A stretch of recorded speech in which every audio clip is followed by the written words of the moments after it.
দাদা আরেকটু আমি ভিডিওটা করি, ভিডিওটা করি। হ্যালো বন্ধুরা, দেখো এবার আমার ছেলে নাচছে, একাই তো হয় না, তোমাকে বললাম একজনকে ক্যামেরা করতেই হয়। তো দেখো হচ্ছে, এই দেখো চাউমিন, দেখছো বন্ধুরা, অনেকটা তো সেজন্য একটু সময় লাগছে।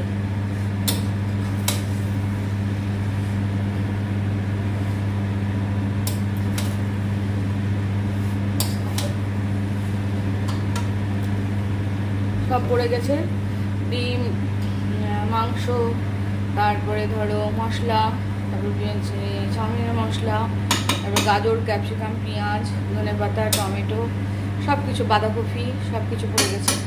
তো দেখো বন্ধুরা, ভালোই লাগছে দেখতে, আর কিছু বলবো না, আমাদেরকে লাস্টে বার দেখাবার ছিল, তাই জন্য দেখিয়ে দিলাম। টাটা বন্ধুরা, বাই।